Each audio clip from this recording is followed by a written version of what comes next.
नमस्कार, न्यूज़ ब्रिजेश जयपुर में आप सभी दर्शकों का हार्दिक स्वागत है एक नई खबर के साथ। ये खबर है एक मुलाकात कार्यक्रम में बगरू विधानसभा क्षेत्र से जनता की सेवा में वर्षों से जन सेवा के कार्य करते हुए विधायक पद की तैयारी कर रहे जन सेवक श्रीमान सुखपाल बसवाल की खटीक समाज में जन्मे सुखपाल बसवाल के पिता का नाम स्वर्गीय श्री गोविंद राम बसवाल और माता का नाम स्वर्गीय श्रीमती कमला देवी है।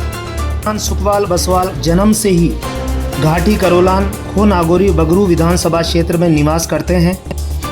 बचपन से ही जनता की सेवा करने का भाव था, इसीलिए राजनीति में ये आना चाहते थे। वर्तमान में जगतपुरा मंडल से एससी मोर्चा के भारतीय जनता पार्टी के ये अध्यक्ष है।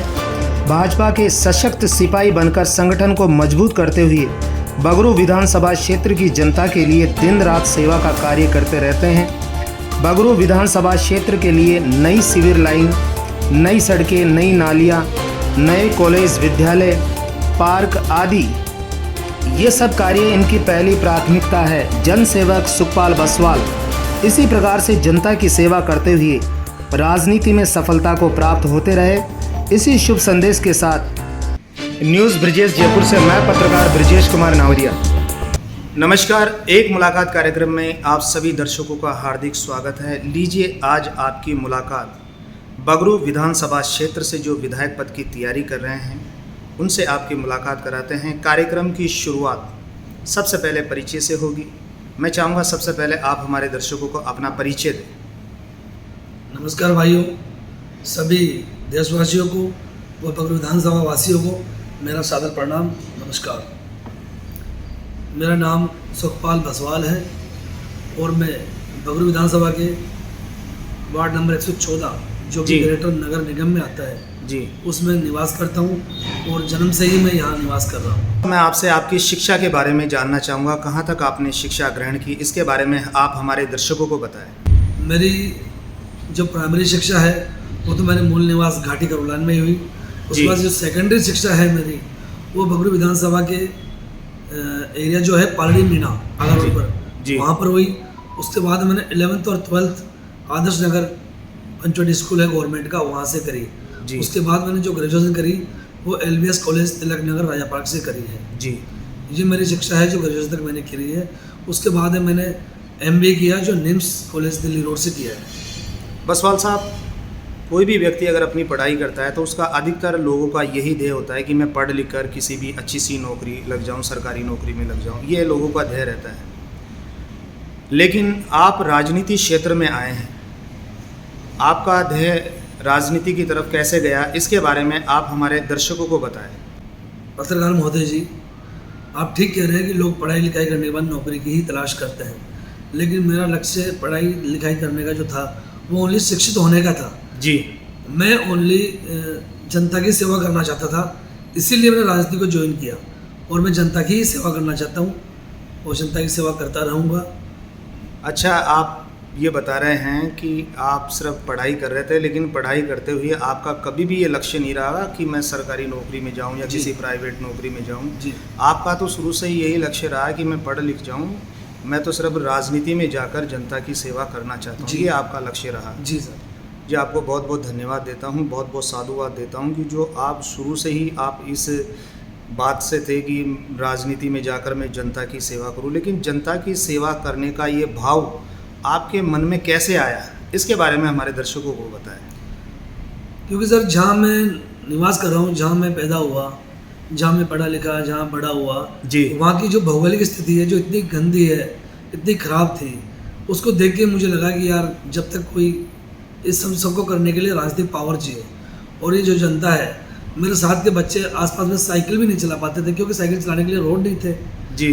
पड़ोसी एक दूसरे के घर के गंदे पानी को लेकर लड़ा करते थे क्योंकि घर का गंदा पानी जाएगा, नालियाँ नहीं थी। अच्छा, नालियाँ भी नहीं थी, सड़कें भी नहीं बनी हुई थी। रात को जो घर अड़ोस पड़ोस के लोग थे घरों में जल्दी घुस जाया करते थे क्योंकि रात को आने में डर लगता था क्योंकि रोड लाइटें नहीं थी। अच्छा, इन सभी कमियों को देखते हुए मेरे मन में यही आया कि मैं जनता की सेवा करूं और जनता की सेवा जब ही हो जब पावर आए, और पावर के लिए पॉलिटिकल पावर चाहिए होता है, इसलिए मैंने राजनीति को ज्वाइन किया है सर। आप राजनीति में आए हुए हैं, अभी भारतीय जनता पार्टी के आप एक कर्मठ सिपाही के रूप में आप कार्य कर रहे हैं। भारतीय जनता पार्टी से जुड़े हुए हैं। मैं आपसे जानना चाहूँगा कि भारतीय जनता पार्टी में अभी आपको कौन सी जिम्मेदारी दी गई है, कौन से पद पर है आप? अभी मैं बगरू विधानसभा के जगतपुरा मंडल में एससी मोर्चे का अध्यक्ष हूँ और उस पद पर रहते हुए मैंने बखूबी अपनी ईमानदारी से, मेहनत से, सब तरह से पार्टी की सेवा करी है और पार्टी के साथ काम कर रहा हूँ और पार्टी को ऊपर ले जाने की कोशिश कर रहा हूँ। अधिक से अधिक लोगों को पार्टी के साथ जोड़ने की भी कोशिश कर रहा हूँ, क्योंकि भारतीय जनता पार्टी जो है वही ऐसी है जो देश को आगे ले जाएगी, आगे बढ़ाएगी। बसवाल साहब, आप बता रहे हैं कि पार्टी से जुड़कर आपने पार्टी को बहुत आगे बढ़ाया है और पार्टी से कई लोगों को जोड़ा भी है, संगठन को आपने मजबूत किया है जी। लेकिन मैं आपसे ये जानना चाहता हूँ कि पार्टी के अंदर आप एससी मोर्चा के अध्यक्ष पद पर रहते हुए अपने बगरू क्षेत्रवासियों के लिए आपने कौन कौन से कार्य किए, इसके बारे में हमारे दर्शकों को आप बताएं। सर देखिए, जब अभी कांग्रेस का जो चल रहा है माहौल, कार्यकाल चल रहा है अभी कांग्रेस का जी, 4.5 साल में तो खैर खास कोई काम नहीं हुआ है मेरे द्वारा। तो मैंने प्रयास भी किए, लेकिन जो हो पाए हैं अधिकारियों से बात करके कुछ काम करा पाया मैं, उन्होंने कराया। लेकिन बीजेपी के कार्यकाल में हमने जिन कॉलोनियों में लाइनें नहीं थी पानी की, वहाँ लाइनें ही पहुँचाई है, जहाँ पे नालियाँ नहीं थी वहाँ नालियाँ ही पहुँचाई है, तो और जहाँ पे लाइटें नहीं थी वहाँ लाइटें भी लगवाई है। उस बीजेपी के कार्यकाल में मैंने हमारे बीजेपी के बड़े नेताओं से बात कर बहुत सारा विकास हमारी विधानसभा में करवाया है। जी सर। बसवाल साहब, आप ये कहना चाहते हैं कि अभी जो कांग्रेस का कार्यकाल है उसमें आपने बहुत प्रयास किया क्षेत्र की सेवा करने का, लेकिन आप नहीं कर पाए जी, क्योंकि आपकी सरकार नहीं है, यही कहना चाहते हैं जी। आप? लेकिन अगर बात करें पिछले 5 सालों की, जहां भारतीय जनता पार्टी की सरकार थी, तो ऐसे में आपने पार्टी से मिलकर, पार्टी के बड़े नेताओं से मिलकर, अधिकारियों से मिलकर अपने क्षेत्र के अंदर, बगरू क्षेत्र के अंदर बहुत से विकास के कार्य किए हैं जी। तो मैं जानना चाहूँगा कि कौन कौन से क्षेत्र में जाकर आपने कौन कौन से विकास के कार्य किए, ये हमारे दर्शकों को आप बताएं। पत्रकार महोदय जी, मैं आपको बताना चाहता हूँ कि मैं बगरू विधानसभा में ही रहता हूँ, तो बगरू विधानसभा से अपने ग्रामीण क्षेत्र की बात कर रहे थे आने वाले उसके लिए दावेदारी भी कर रहा हूँ जी। तो इस बतौर मैं पूरे बगरू विधानसभा का दौरा कर रहा हूँ। दौरे के अंदर मुझे देखने को मिला है कि अभी भी जो बगरू का जो ग्रामीण इलाका है जी, वहाँ पर पूर्णतः पानी नहीं पहुँच पाया है। वो लोग आज भी फ्लोराइड का पानी पी रहे हैं और आज भी वो लोग खारा पानी पी रहे हैं। तो मैंने 2-3 जगह गया, एक जगह के लिए मैंने डाला भी सोशल मीडिया पे कि अब तक के इतने नेता हैं, वर्तमान सरकार कांग्रेस की है, केंद्र सरकार ने इतना सारा रुपया राज्य सरकारों को दिया है कि हर घर स्वच्छ जल पहुंचाए, उसके बावजूद बगरू विधानसभा के ग्रामीण क्षेत्रों में पानी नहीं पहुंच पाया है। ये पोस्ट मैंने अपने सोशल मीडिया पे डाली, तो उसके बाद हो सकता है उस पोस्ट को पढ़ने के बाद राजस्थान की जो सरकार है उसने थोड़ा सा कदम उठाया और एक छोटी सी लाइन बगरू विधानसभा को जोड़ी, तो वहाँ थोड़ा पानी पहुँच तो रहा है, लेकिन वो सिर्फ पर्टिकुलर मेन बगरू के लिए एक जो लिमिटेड एरिया है उसके लिए पहुँचा है, जबकि पूरे बगरू में नहीं पहुँच पाया है पानी। बगरू में पूरे शहर में भी पानी अभी तक नहीं पहुँच पाया है। बहुत सारी कॉलोनियाँ ऐसी है जिनके अंदर न तो रोड है, न पानी है, न कुछ है। उम्मीद करते हैं हमारी सरकार इस बार बन रही है तो ये सारा काम हम करा पाएंगे, तो हमारे मन को भी संतुष्टि होगी कि हमने जनता की सेवा करी। आप पूरे बगरू क्षेत्र के अंदर आप घूम रहे हैं, बगरू विधानसभा क्षेत्र के अंदर, तो मैं आपसे ये जानना चाहूँगा, आपको जो बता रहे हैं कि 4.5 साल के अंदर क्षेत्र के अंदर किसी भी प्रकार का कोई भी विकास का कार्य नहीं हुआ, तो आपने क्या महसूस किया कि किन किन चीज़ों की आवश्यकता है बगरू क्षेत्र में, ये चीज़ें होनी चाहिए, और आप विधायक बन जाते हैं तो आप किन किन कार्यों को प्राथमिकता देंगे, किन किन कार्यों को सर्वप्रथम करना चाहेंगे? सबसे पहले तो मैं शुरुआत करता हूँ बगरू शहर से ही। बगरू शहर का जो एक एरिया है आगरा रोड, गोने रोड का, वो इकोलॉजिकल जोन से घर्षित है जी। उसके लिए आज तक कोई नेता बोल ही नहीं पा रहा कि इस एरिया को इकोलॉजिकल जोन से बाहर किया जाए, क्योंकि यहाँ पर एक बहुत बड़ी आबादी रहती है। टोंक रोड से लेकर आगरा रोड के बीच में बगरू विधानसभा की करीब लगभग 2 लाख, 2.25 लाख आबादी इधर निवास करती है, लेकिन इकोलॉजिकल जोन होने की वजह से यहाँ पर विकास कार्य हो ही नहीं पाते हैं। इधर सबसे बड़ी जो प्रॉब्लम है वो ये है कि किसी तरह से करके अगर रोड बन भी जाता है तो घरों का जो गंदा पानी आता है वो रोड उससे टूट जाता है गंदे पानी से, और उससे रोड तो सबसे खराब हो पहले- जाता है, पानी की वजह से रोड खराब हो जाता है। जी जी। तो सबसे पहले मैं तो ये चाहूँगा कि हमारी सरकार आती है तो सबसे पहले हम सीवर लाइन डालेंगे सभी जगह, जिससे कि सारा घरों का पानी जो भी आता है सीवर लाइन में जाए। उसके बाद रोड और नालियाँ बनाएंगे ताकि वो रोड एक बार का बनाया हुआ लंबे समय तक चल सके, क्योंकि बार बार सरकार का पैसा खर्च करना वो जनता का ही पैसा होता है। हम एक ही चीज़ को बनाए फिर अगले साल फिर टूट जाए फिर बनाए, तो वो सरकार जनता का ही पैसा खराब होता है। अधिकतर तो देखने में यही आता है कि सड़कें बहुत कमज़ोर हालत में बनाई जाती है, नालियाँ जो पहले बनी हुई थी आजकल नालियाँ ख़त्म हो गई, जिसकी वजह से पानी सड़कों के ऊपर आ जाता है, सड़कें ख़राब हो जाती है। तो ऐसे में आपने ये विचार किया है कि आप नाली भी बनाएंगे और मजबूत सड़क भी बनाएंगे। बिल्कुल, नाली भी बनाएंगे और सीवर लाइन पहले बनाएंगे, क्योंकि सीवर लाइन में ही जो गंदा पानी है, जो जैसा ही पानी होता है, घर का गंदा भी होता है, बरसात का भी होता है, वो रोड पर नहीं भर के सीवर लाइन से अटैच करके आप उस आगे पानी को निकल जाए, उस जिससे तरफ कि से रोड- निकास कर देंगे रोड नहीं उसको। टूटे, और रोड भी अच्छी क्वालिटी के बनवाएंगे। तो क्योंकि क्या बगरू विधानसभा क्षेत्र की अगर बात करें तो यहाँ सिविल लाइन डली हुई नहीं है अभी पूरे क्षेत्र के अंदर? अभी पूरे क्षेत्र में नहीं, ओनली कोई 10% या 20% अच्छा, एरिया में 90% का जो एरिया है उसमें वो सीवर बाकी है, सिविल लाइन से अछूता है। जी तो ऐसे में आपकी प्राथमिकता ये रहेगी, सबसे पहले सिविल लाइन की आप व्यवस्था करेंगे जी।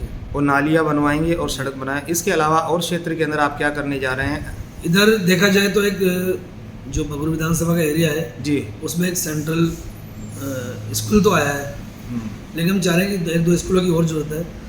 जो सेंट्रल स्कूल है वो 1-2 स्कूल और खुले, प्लस इधर जो एरिया में है एक महिला कॉलेज भी नहीं है, महिला कॉलेज खुले, और बड़ा हॉस्पिटल भी ऐसा कुछ है नहीं सरकारी, प्राइवेट तो खुले हैं लेकिन सरकारी बड़ा हॉस्पिटल नहीं है, जिससे कि एक गरीब जनता को फ़ायदा मिल सके। तो मैं तो यही चाहूँगा कि अगर हमारी सरकार बनती है तो ये सब काम मैं अपनी जनता को देना चाहूँगा। यहाँ के बच्चों को खेलने के लिए पार्क भी नहीं है, वो पार्क भी मैं उनको देना चाहूँगा, उनको चिकित्सा भी देना चाहूँगा, उनको शिक्षा भी देना चाहूँगा। इन सभी पहलुओं को लेके मैं हर तरीके से हर पहलू पे जनता की सेवा करना चाहूँगा। बसवाल साहब, आप भारतीय जनता पार्टी के एक मजबूत सिपाही के रूप में काम करते हैं। जब भी जनता को आवश्यकता पड़ती है आप उनकी मदद करते हैं। आपने बताया क्षेत्र के बारे में कि आप ये कार्य करने जा रहे हैं, लेकिन इसके अलावा भी आपने अगर अपने अब तक जो कार्यकाल के अंदर अध्यक्ष पद पर रहते हुए आप जो भी और भी कोई सामाजिक सेवा के अगर कोई कार्य कर रहे हैं तो उसके बारे में भी हमारे दर्शकों को आप ज़रूर बताएं। मैंने देखो बहुत सारे तो मेडिकल फ्री वाले कैंप लगवाए हैं, ब्लड डोनेशन कैंप भी लगवाए हैं, समय समय पर कच्ची बस्तियों में जाकर उनको कपड़ा वितरण, फल वितरण ये भी मैंने किए हैं, और सामूहिक विवाह भी में भी मैंने अपना पूरा योगदान निभाया है। और जनता की बात है, जनता ने मुझे कभी भी याद किया है, चाहे वो रात के 12 बज रहे हो चाहे 2 बज रहे हो, मैं तन मन धन से उनके लिए उठ के गया और उनका साथ दिया है। मैंने जो मुझसे बन पाया वो मैंने उनके लिए किया है और आगे भी करता रहूँगा। बसवाल जी, आपको बहुत बहुत धन्यवाद। जो आप बगरू विधानसभा क्षेत्र के लिए आप पक्की सड़कें बनवाएंगे, नालियाँ बनवाएंगे, पूरे क्षेत्र के अंदर सिविल लाइन की आप व्यवस्था करेंगे, इसके अलावा नए विद्यालयों का निर्माण करवाएंगे और पार्क की व्यवस्था करवाएंगे, जो भी मूलभूत आवश्यकता है उन सब की आप व्यवस्था करवाएंगे। इसके लिए आपको बहुत बहुत धन्यवाद और बहुत बहुत साधुवाद। धन्यवाद ब्रजेश जी, पत्रकार साहब, आपको भी, आप जो आए हैं मेरी बात जनता तक पहुंचाएंगे, उसके लिए मैं बहुत बहुत आपका आभार व्यक्त करता हूं, और मैं कोशिश करूंगा कि जो वर्ड मैंने कहे हैं उनको मैं पूरा करूं। जय हिंद, जय भारत। इस कार्यक्रम के माध्यम से आप जनता से क्या अपील करना चाहते हैं? जनता से मैं यही अपील करना चाहूँगा कि बस आने वाले चुनाव में भारतीय जनता पार्टी को वोट दे, भारतीय जनता पार्टी को जिताए, जिससे कि केंद्र की सरकार भी अपनी हो और राज्य सरकार भी अपनी हो। जब डबल इंजन की सरकार बनेगी तो काम भी अच्छे होंगे, डबल होंगे, बढ़िया होंगे। जय हिंद, जय। बसवाल जी, आपको बहुत बहुत धन्यवाद, बहुत बहुत साधुवाद। आप जीवन में आगे से आगे तरक्की करते रहें। इसी शुभ संदेश के साथ न्यूज़ ब्रिजेश जयपुर से मैं पत्रकार ब्रिजेश कुमार नावरिया, धन्यवाद।